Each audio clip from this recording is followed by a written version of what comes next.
Mr. Hilltop, would you raise your left knee, please? He does so. You have just witnessed a voluntary nerve impulse. It begins as a stimulus from the cerebral cortex, passes through the brainstem, and then into the particular muscle involved. Mr. Hilltop, you may lower your knee. Reflex movements are those which are made independently of the will, but are carried out along pathways which pass between the periphery and the central nervous system. You filthy, rotten, yellow son of a bitch! And pokes his knee close to Mr. Hilltop's balls. We are not aware of the impulses, neither do we intend them to contract our muscles. Yet, as you can see, they work by themselves. Now then, modern research has shown us that by simply applying a local pressure of blocking the nerve impulse, which can be done with any ordinary metal clamp. Freddie reaches out his hand. Carlson hands him a bicycle clamp. Freddie holds Mr. Hilltop's head and places the clamp behind Mr. Hilltop's ears. Just at the swelling of the posterior nerve root for, say 5 or 6 seconds. Why, you mother-grabbing bastard! And jerks his knee close to Hilltop's balls. This time, Mr. Hilltop doesn't move. He's almost ready to pass out. All communication is shut off. Or a group of muscles with some loss of skin sensation of the area supplied by that nerve. In spite of our mechanical magnificence, if there is not this continuous stream of impulses, we would collapse like a bunch of broccoli. Freddie removes the metal clamp from Mr. Hilltop's head. Mr. Hilltop clasps to the floor. Give him an extra $1. Yes, sir. In conclusion, it should be noted that more than common injury to the nerve roots is always serious, because once a nerve fiber is severed, there is no way to regenerate life back into it. Are there any more questions before we leave? Dr. Frankenstein. Yes? Is it true that Darwin preserved a piece of vermicelli in a glass case until, by some extraordinary means, it actually began to move with voluntary motion? A piece of what? A vermicelli. Are you speaking of the worm or the spaghetti? Why, the worm, sir. In science, you must be very precise. It can spell the difference between life and death. I don't want that fellow in class next semester. Yes, sir. He has a big mouth.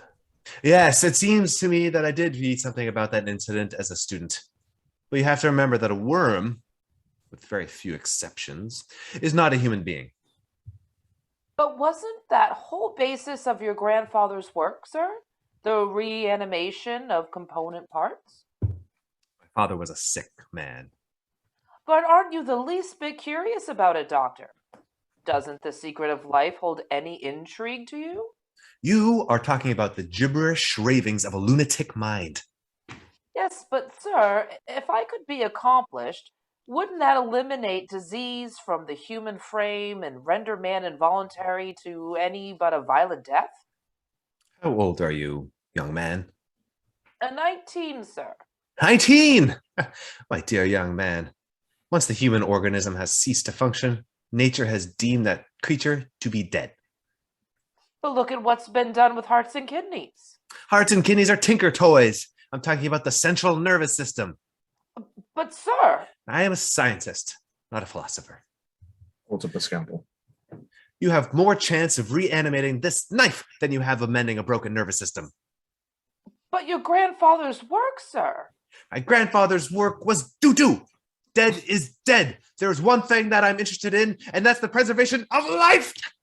Fred has plunged the scalpel into his thigh by mistake. No one but Fred and the movie audience is aware of this. Class is dismissed. Students begin to leave. Carlson, Yes, sir. bring me some surgical gauze, a little tape, and some disinfectant.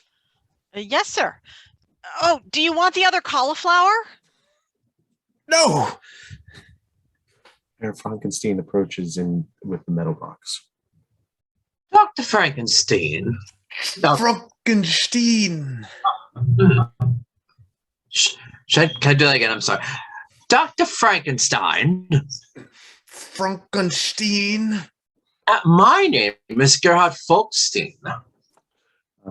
Herr Frostein and Freddie are walking along the sidewalk. In a distance, a little old violinist wearing a tenderloin hat plays a cheerful tune on his violin. He opens his violin case, rests on the ground beside him. $100,000? Oh, at least, sir. The land alone is worth a small fortune. Oh, but I can't just drop everything and leave. I have responsibilities and obligations. Do you have 100,000 of them, sir? How long will this whole thing take? A week, 2 days at most, 10 days at most. I'll have to think it over. It's just not so easy to just pick up and...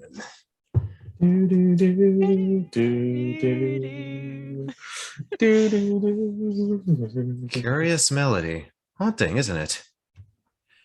What's the tune that you're playing? This is an old Transylvanian lullaby. How sweet.